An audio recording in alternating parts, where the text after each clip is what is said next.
In the previous episode, we saw how civilization began and how each technology, as defined by the harnessing of natural forces and materials for human benefit, led to the early beginnings of economic progress, and also how each technology spread to a greater percentage of the world in a shorter time. Notably, how when the Bronze Age gave way to the Iron Age, some parts of the world went directly from the Stone Age to the Iron Age, skipping the Bronze Age altogether because they had never gotten to the Bronze Age, but Iron Age technology eventually reached them and they could just skip straight ahead to the more advanced metallurgical technique. Now, examining the effect of technological change on historical progress, we are going to look at two vectors. One is information dissemination, and the other is colonization and settlement. For the first, information dissemination, consider how there was first no written language. Then, when certain things needed to be written down because there was too much information than what could be stored conveniently in the brain, you had stone tablets, parchment, and early paper scrolls. Getting from early paper scrolls to a book was itself a huge innovation because a book could store a lot of information due to many pages contained within a relatively small volume. But books were handwritten, and in Europe, before the invention of the printing press, only a few thousand books existed because every single one was handwritten, and only the monks and the clergy knew how to read and write.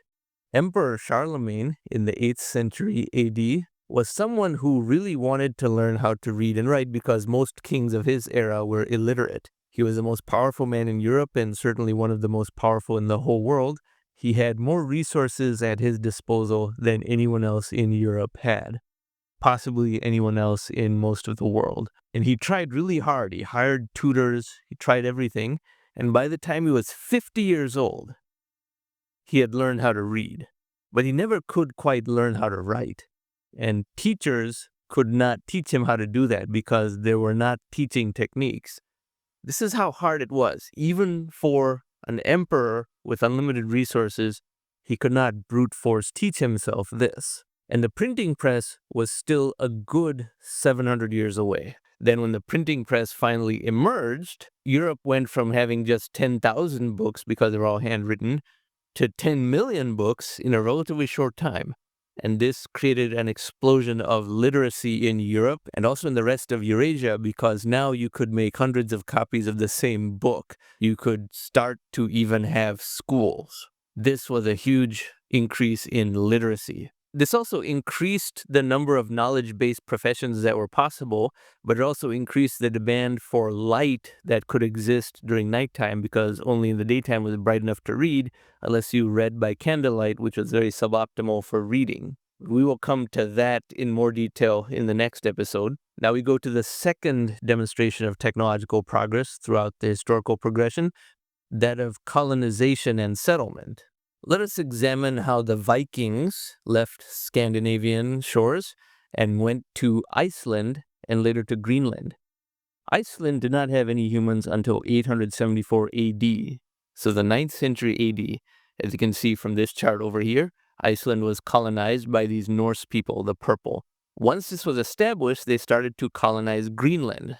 But even that took another 200 more years before they had proper settlements in Greenland. The first landing on Greenland was maybe 100 years after the first landing in Iceland, but still only this much was settled 200 years later by 1100 AD. And as you can see over here, from this springboard in Greenland, they landed in what is today Canada and very briefly had a Viking settlement in Canada around 1100 AD.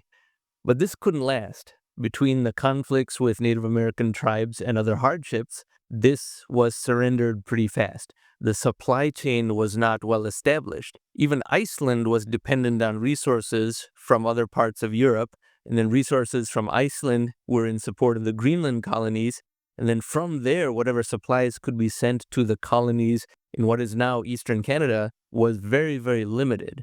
Despite this small distance, this is not some huge distance to traverse by today's standards by any means. If anything, creating colonies that are a short distance apart would almost guarantee colonization. But by 1300 AD, as we can see here, this Canadian colony was abandoned, the Greenland colonies still existed, and by 1500 AD, even the Greenland colonies were gone. Scandinavians were only in Iceland, so despite this much effort to colonize Greenland and eastern Canada, both of those got reversed. And the Greenland colony existed for 500 years, but it still could not create a permanence about it. Everything from climate change to fighting with certain Native American tribes like the Thule, which may have driven out the Scandinavian Vikings, to few economic opportunities that led to people leaving the Greenland colonies and returning to Iceland or back to Norway and Sweden. All of that contributed to these colonies in Greenland being abandoned. So far from Canada having a Scandinavian culture that exists to this day, even the Greenland colonies got abandoned. Now, this was somewhat corrected because today, Greenland is an autonomous territory of Denmark, so the Scandinavians did return and Denmark does govern Greenland today. But nonetheless, look at how hard it was to colonize under the technologies available at the time between 900 AD and 1500 AD. They couldn't even preserve their colony in Greenland. Now look at the other extreme. Take Australia. Everyone from the Chinese to the Spanish to the Dutch could have set up colonies in Australia before the British did. Somehow each was so distracted that they did not put any focus on settling their own people into Australia until the British started to do that right before 1800 AD, around 1795. Even in 1800, the number of non-Aboriginal people living in Australia was extremely low, only 5,000.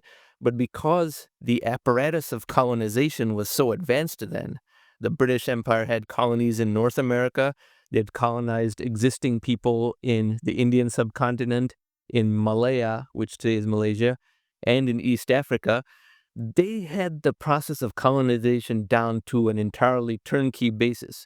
So when they finally decided, hey, let's move some people to Australia, they knew for certain that colony could not fail. It was very late. It was 1800 AD. They had advanced firearms. They had ships that could complete the voyage from Britain all the way to Australia and back with certainty. It wasn't a rickety ship that might not make the journey. Britain already had colonies in the Indian subcontinent and in Malaya, so a lot of valuable resources were taken from the Indian subcontinent and Malaya to underwrite the settlement of Australia. A lot of fruits and vegetables and wood and things like that were transported there.